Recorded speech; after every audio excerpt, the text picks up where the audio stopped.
Hello, everyone. Hi. Hello. Welcome. Thank you to y'all for joining us, and thanks to everyone who's tuning in and watching. My name is David Vance, so I pronounce they than theirs. I work for the UC San Diego Antiviral Research Center, or AVRC, and the Good to Go program. I'm going to have my other folks introduce themselves in just a quick second, but I wanted to thank everyone again for tuning in with us today. We're going to be talking about a very exciting topic and a very important topic. I think that's on a lot of folks' minds during this period, these unprecedented times that we are in, and that is sex and intimacy during the time of COVID-19. So obviously this epidemic has affected us in a lot of hugely impactful ways, and Good to Go as a sexual health clinic, as a testing center, we're getting a lot of questions from folks around how to connect with other people and how to basically navigate sex and intimacy as safely as possible during COVID and during all of these social distancing guidelines. So very, very excited to be talking about this. Thanks to everyone for tuning in. I will go ahead and have the other lovely folks on the call introduce themselves. Who's gonna go first? I guess I will. Hi. My name is Marvin Hanashiro. My pronouns are he. I also work at the UC San Diego Antiviral Research Center and the Good to Go program.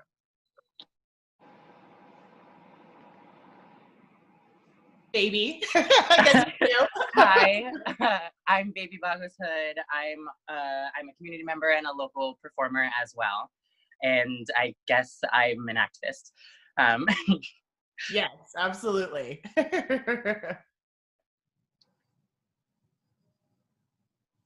Oh, it's my turn. It's your turn. Using the light of the sparkle. Yeah. My name is Sean Cakes. I am a local drag performer / activist here in San Diego and all around the world. My pronouns are everything. I go by whatever, and I'm excited to talk about sex. Yay! Wonderful. Wonderful. Well, thank you, Marvin. Thank you, Baby. Thank you, Strawberry. And we hope everyone watching is hanging in there and staying safe and staying as well as you possibly can, again, during these unprecedented times. So thanks for tuning in with us today. So diving right into it, again, we're talking about sex and intimacy during the time of COVID-19. So just for an introductory jump-off question, what have y'all and or your friends been doing to connect with other people and connect sexually during the epidemic? Whoever wants to start. Fun Zoom meeting moments of who's gonna talk next. Yeah. I have not been physical during the pandemic with anyone, but I have been, social media, texting, calling, FaceTime. I've been doing all that type of like quote unquote dating. So that's where I'm at. I do have like people that live with me that have gotten tested and their sexual partners have gotten tested for COVID. So they're now being sexually active. So it's kind of, a mixture in my household. Mm-hmm. Great. As for me, before quarantine even started, I have a friend who's in South Korea, and one of the ways that we have been sort of interacting virtually sexually is there's actually, because it's 2020, there's a lot of like sex toys that cater towards long distance relationships. The ones that I use are love ends that he can control remotely or I can control remotely. And Love Ends also has other devices that you can link to each other. So like if I have the dildo one and he has the receiving one, it can match our vibrations so that like it feels like we are together even if we are across an ocean from each other. I could have used this when I was in a long distance relationship. Dang. So yeah, Love Ends, along with many other sex toy websites, have a lot of devices that are meant for long distance intimacy. So that's one way that we've been sort of scratching that itch.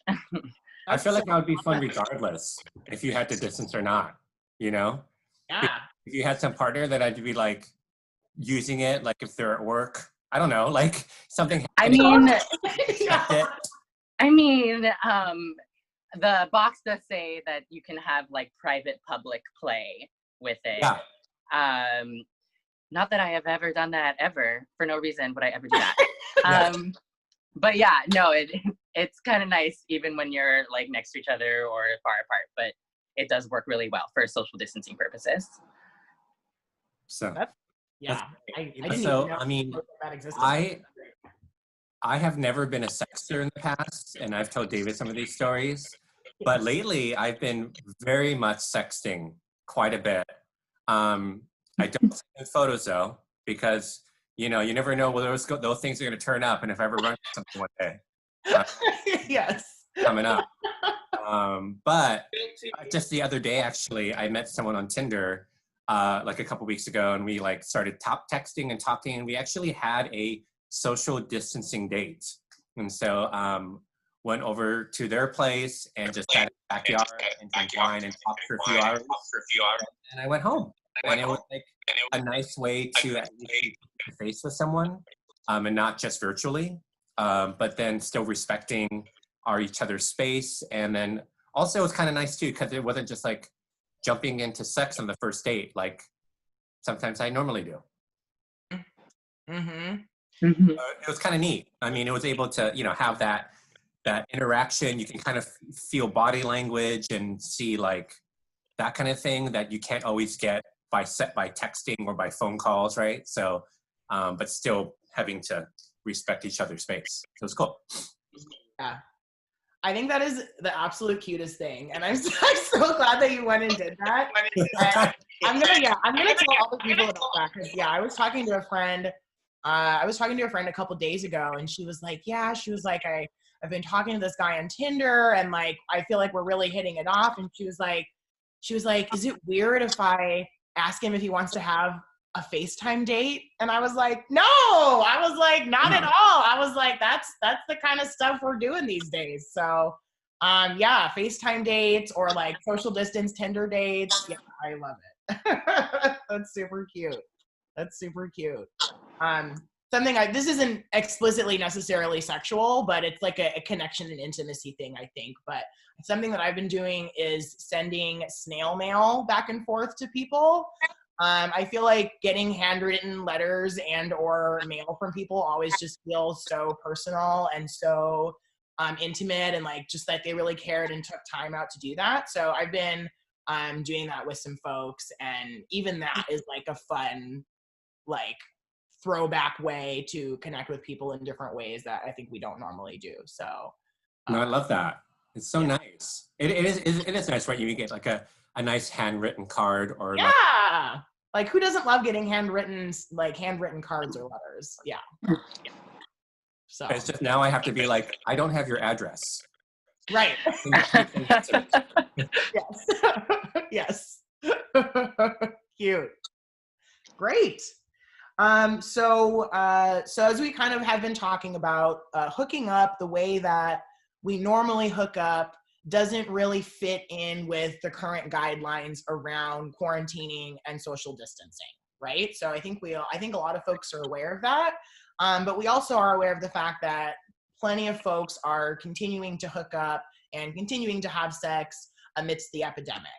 And we know that there can be a lot of judgment around that. There can be a lot of negative attitudes around that. And we'll touch on that in just a little bit. But before we hop into that, I wanted to talk about and get y'all's thoughts on, and I have some thoughts of my own too, but what are some ways that folks are continuing to hook up, they are deciding to continue to have sex with folks during the epidemic, what are some ways that people, if they are going to have sex, can protect themselves as much as possible and stay as safe as possible during the epidemic? I mean, definitely, I would say like limiting your partners. Because I am guilty of, having a couple a week. So was actually, you know, right now I'm not being sexually active, but if I were to, which this week it might happen, I'm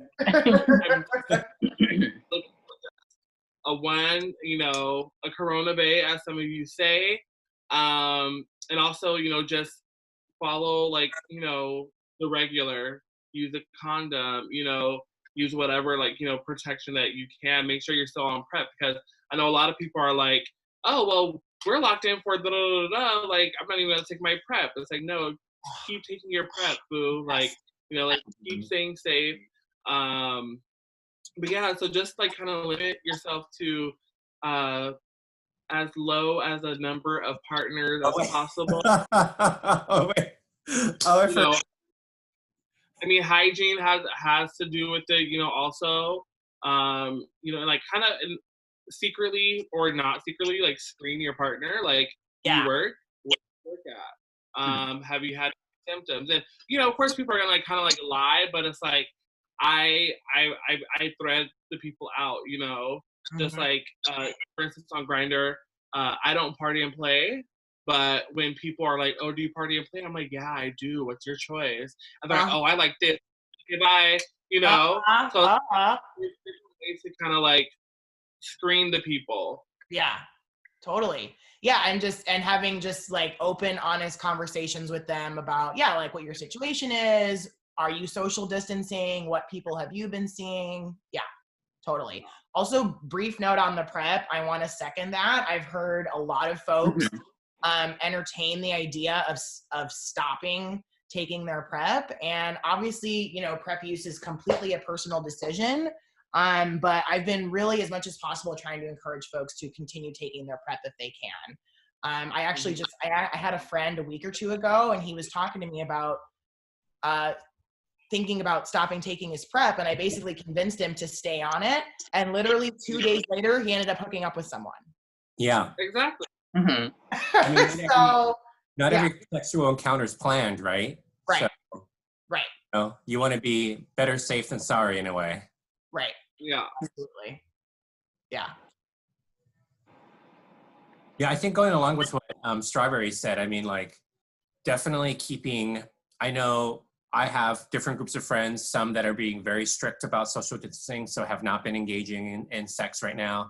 Others that are, and so I feel like, you know, just trying to give people some harm reduction or things to keep them with safer sex, kind of like what we would normally do with STIs in general. You know, asking your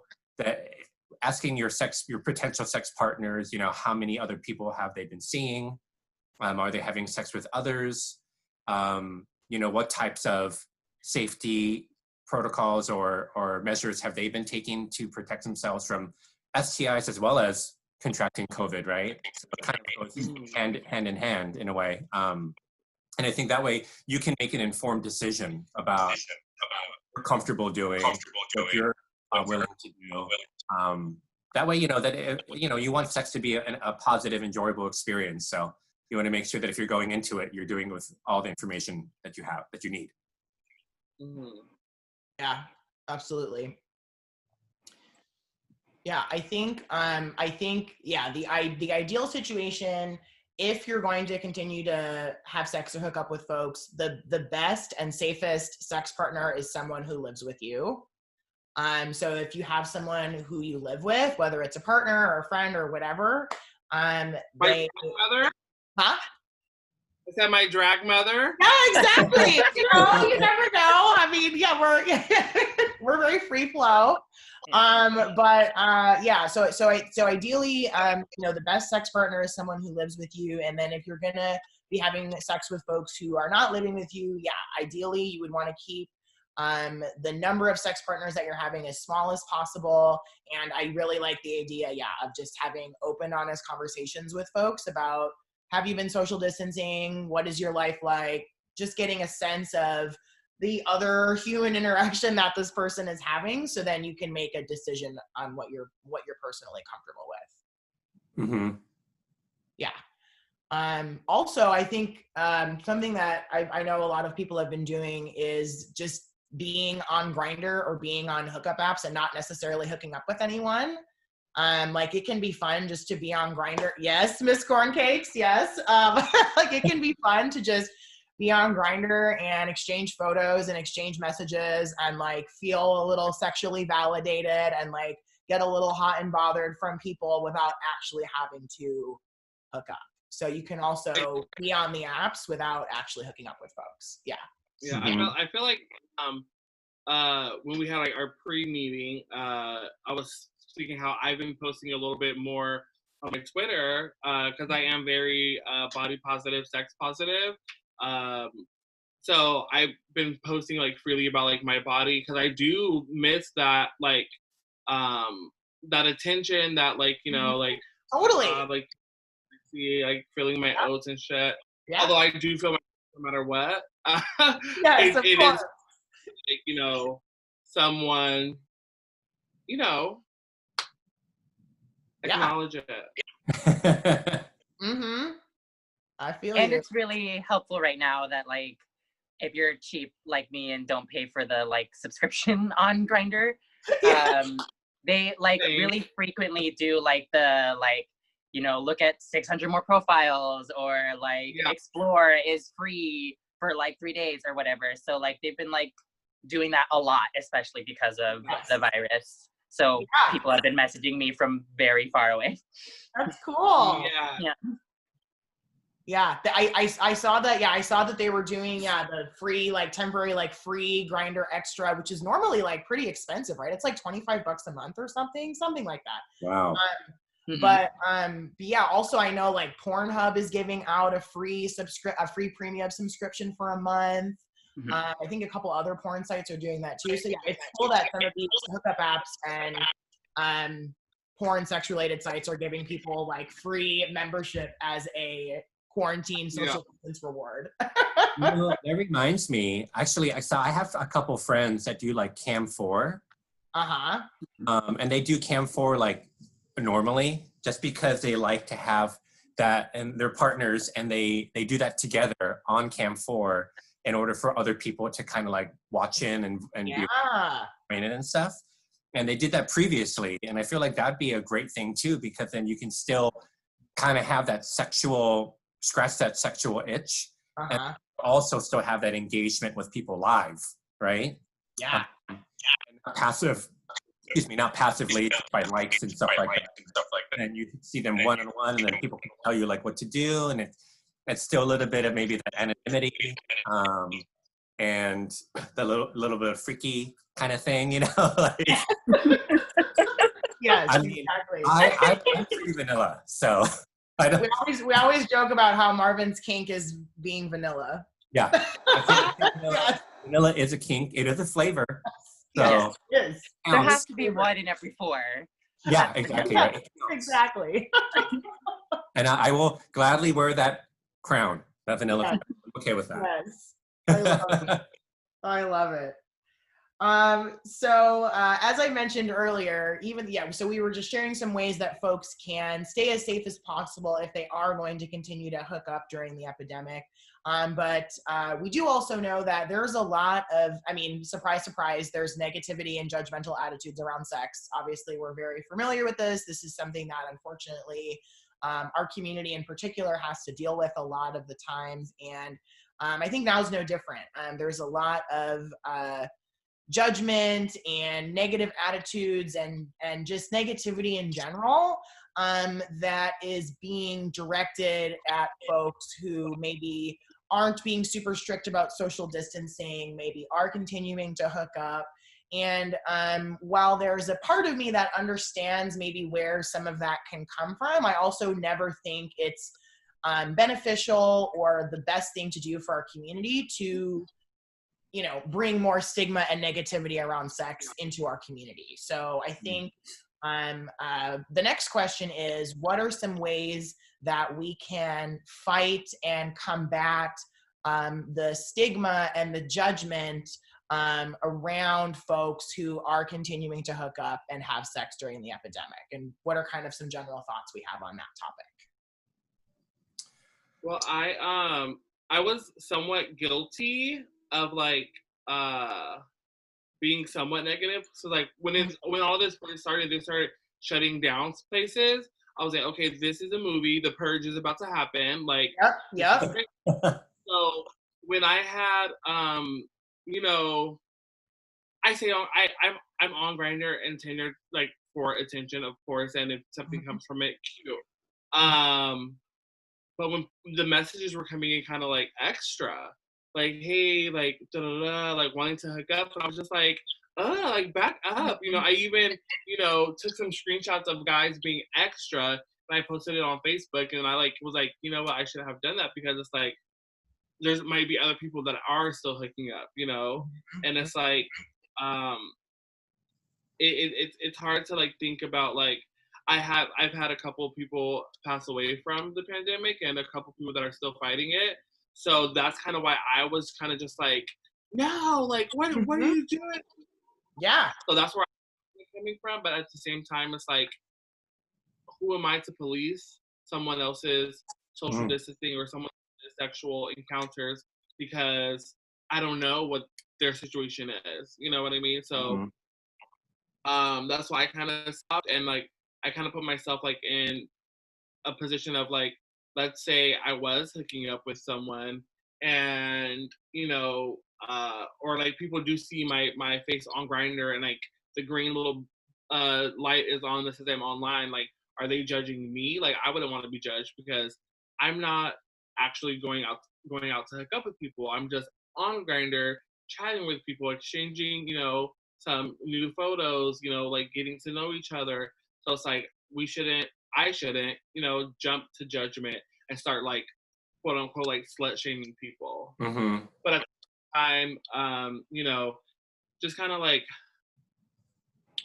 not like I said, not policing it, but kind of just like you know, in some type of way, kind of like remind them like, hey, you know, we're all in this together, you know, we all kind of gotta like keep each other, you know, uplifted and motivated, you know. Yeah. Yeah. Yeah. I think that's great. I mean, like to piggyback off of that, I feel like instead of judgment, replace it with compassion, right? Yeah. And then that way, like we all have our views. I mean, I think we all agree that we all, it sounds like we all should be social distancing. We're not saying that social distancing shouldn't be happening. We shouldn't be taking the safety precautions for ourselves and others, that we should all be doing these things. I'm like, however, coming from a place that if you yourself are doing it, having sex with people, you have friends that are doing it, instead of being, I know that I've talked to my friends and stuff and just said, you know, instead of saying, why are you doing this? Just kind of like listening, hearing what they're saying, being supportive, but then also trying to be like, well, okay, you know, I'm not going to tell you no, you've already done it. Right. Bad, so it's like, whatever. But it's more like, then what can you do from this point on to, you know, help protect yourself, and kind of go over some of those things we talked about earlier. Like, well, you know, one thing you can do to be as safe as possible, if it's not with yourself, then only with one other person. And I try to give my friends and people that reach out those types of advice instead of, like you said, policing or passing judgment, you know? Yeah, I think educating and advising our friends is probably another good way, like you said, being compassionate.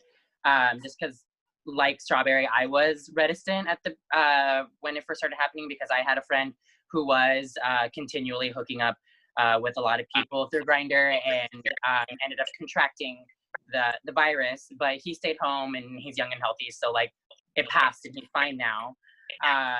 But I think definitely, rather than shaming people, I think doing stuff like this and educating people and talking about how to, you know, have sex and still be able to practice that part of your life while being safe and adhering to some of these safer sex practices because of social distancing has really been helpful for me to like educate and advise rather than like be really angry with my friends for endangering themselves. Yeah. Totally. And oh, go ahead. Go ahead, Strawberry. Sorry. No, go ahead. Like for me, like one of the reasons why I haven't was because I was being considerate of my roommates, you know? So it's just like also like the consideration of others around you should also kind of play a part. And instead of like, you know, like I said, like, you know, slut shaming or pointing the finger or like being angry at someone, you know, it's just like, you know, just, oh, so who do you live with? Like, how are your roommates doing? Like, you know, like just to kind of like bring in that consideration, like feel to it. Not to like give them a guilt trip, but to give them a guilt trip. That's a subtle one, little one, right? Yeah. And you know, and I totally understand where the feelings of frustration come from, especially if you've been really strict about social distancing yourself. I can definitely understand where the attitude of like, oh my gosh, like what are you doing? Like how can you be out? Like, right? Like I totally get where that comes from. But, and I think we're touching on this, it's important to remember that a lot of times that doesn't actually change or influence people's behavior. So all it's really going to do is just create negativity and hostility, and the person's probably going to continue to go out and do what they're doing anyway. So yeah, I totally agree. I think we absolutely can still talk to people about this topic. We can advise them on how to engage as safely as possible without going into the realm of like judgment and hostility. And this is, again, I think a perfect example of harm reduction, right? It's meeting people where they're at. It's knowing that not every single person is going to 100% be able to perfectly, flawlessly follow every single guideline. And instead of passing judgment on them for that, meeting them where they're at, and helping them stay as safe as possible for where they're at and what they're doing. Totally. Mm-hmm. Yeah. So look at us just finding answers. I know. All right. The last question I have for y'all is, what's a final message or final words, any final advice you'd like to give folks around the topic of sex and COVID-19?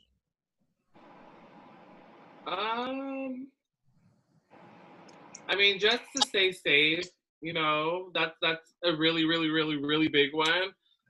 You know, we can't cure this virus right now, but we could kind of like, you know, stop it, you know, like put it to a halt for yourself and to other people around you. So it's like, if having sex is one of those things that you are still going to continue to do during this pandemic, just be safe, you know, use whatever resources or whatever you have to like, you know, make sure that you're doing it the correct way.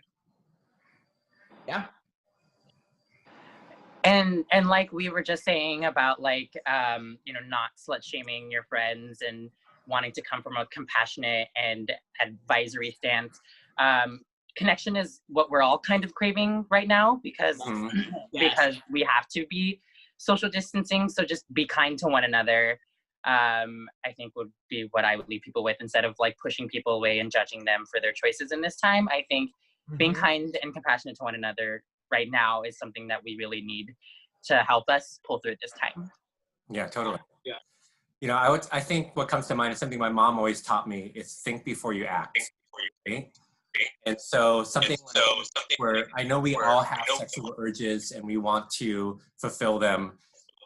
So I think, you know, at least taking some time to really think about what your practices are, who your partners are, if there are any, asking those smart questions so that you can have, and getting like intelligent conversation surrounding that, and then be able to make an informed decision before you act on your sexual urges, I think is key, you know, and of course, I think we just got to be kind and compassionate to one another during this time, because I think as we have all mentioned, we're all struggling and dealing with it in different ways. And so meeting people where they're at, I think is key. And I think through that, we'll be able to get through this together, you know, physically and emotionally. Yeah. Absolutely. Yeah, and baby, I really love and I totally agree with what you said, that I think the thing that people are really looking for and craving right now is connection. And to me, like, obviously, of course, sex is about pleasure, but to me, sex is really about connection. And I think like that's a lot of what people are looking for. It's, you know, as we've talked about, there are a lot of ways that folks can continue to feel connection, feel intimate, feel sexually engaged in ways that are safe, in ways that protect themselves and other people. And yeah, and if folks are moving beyond that, again, I think our best practice is to meet them with compassion instead of judgment, and to listen to them and engage them in conversation instead of pushing them away. So, yeah. I love it. I love it. Great. Well, unless y'all have any final words or anything else you want to say before we go, I do just want to. Oh, yeah. Oh, were you going to mention something? I was just gonna quickly mention that Good to Go is not back open yet. We're not offering our HIV and STI testing services again quite yet, but we will be opening up again in the future. So just stay tuned. We will definitely be letting everyone know as soon as Good to Go is open again. One thing I wanted to mention too is, you know, there's a lot to discuss, right? I feel like just one short conversation about this is not necessarily enough when it comes to sex and COVID. So I think we have plans in the future to actually also talk about medical stuff when it comes to sex and COVID. And so I think in the future, we're probably going to have a physician with us to answer questions when it comes to sex and COVID, maybe STI testing, things like that. So we can look forward to that in the future. Yeah. Yeah, more to come. More sex and COVID talks to come. Mm-hmm. Remember, wrap it up before you smack it up. This corn cakes. That's a perfect ending. Wrap it up before you smack it up. Oh, goodness. All right, everyone. Well, thank you so much for joining us, Marvin, Strawberry, Baby. Thanks to everyone for tuning in. Stay safe, stay well. Like I said, we'll keep y'all posted. We'll let you know as soon as Good to Go is open. And yeah, also keep an eye out for more sex and COVID talks in the future. Yeah. Yay. All right. Thanks so much, everyone.